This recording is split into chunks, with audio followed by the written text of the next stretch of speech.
Hi, ako si Jay. At ito ang kwento ko dito sa Canada.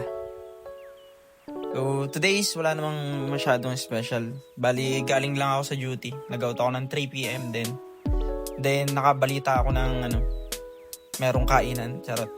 Hindi, kaya may mga time na minsan, yan ganyan, bigla-biglang yakag lang, pagkain, or kung ano man maisipan after ng duty. O kaya, pag may mga day off, sabay-sabay kung anong maisipan na trip. Bad trip. Hindi, joke lang.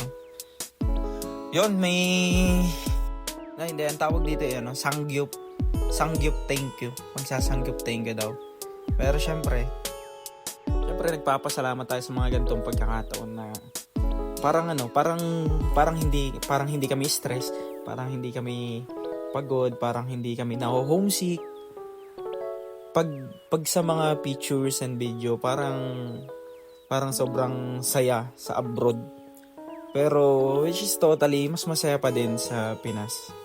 Dahil iba talaga pag sariling bansa. Pero ayun nga, pag may mga gantong occasion or kainan or mga trip is talagang ine-aim namin na alam mo yun, nagawin namin dahil wala talaga kaming ibang paglilibangan dito eh.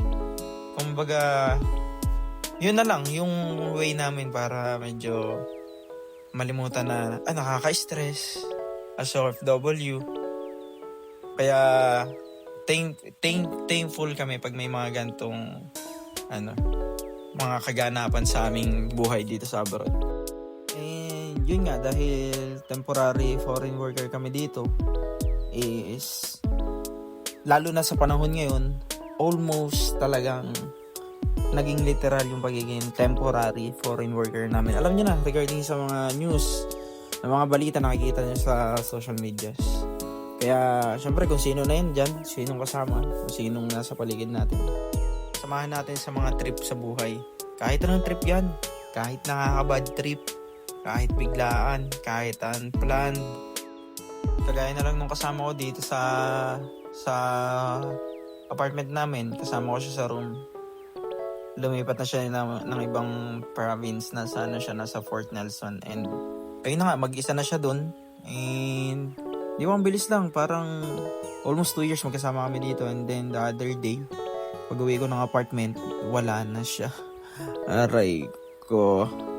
And then, ay naman is for, alam mo yun, lahat naman tayo may mga plano ba sa buhay, may mga silent battles, meron tayong mga gustong mangyari sa buhay, meron tayong gustong marating.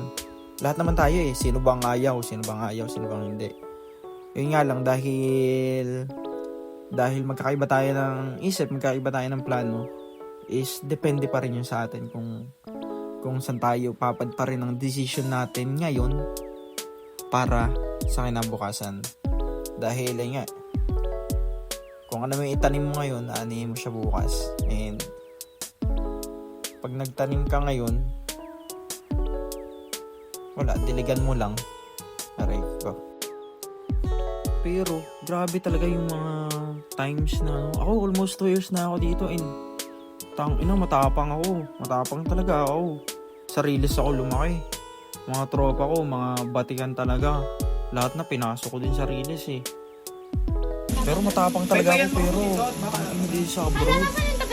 May times talaga magkakaroon ka ng emotional breakdown. Kaya ang tindi rin talaga ng mga Pinoy pagdating sa pagmamanage ng mga, alam mo yun, stress or depression or loneliness. Basta malungkot yung mga mga emotions. Kaya kahit saan mo dali ng Pinoy, tangina, pag kupal talaga yung mga yan eh. Kahit paano. Kahit nga makukulong na, tumatawa pa. O kaya, alam mo yun, pag may mga problema, tangina kayang-kayang i-manage eh. Talagang kahit saan mo dali ng Pinoy, mabilis silang mag-adapt.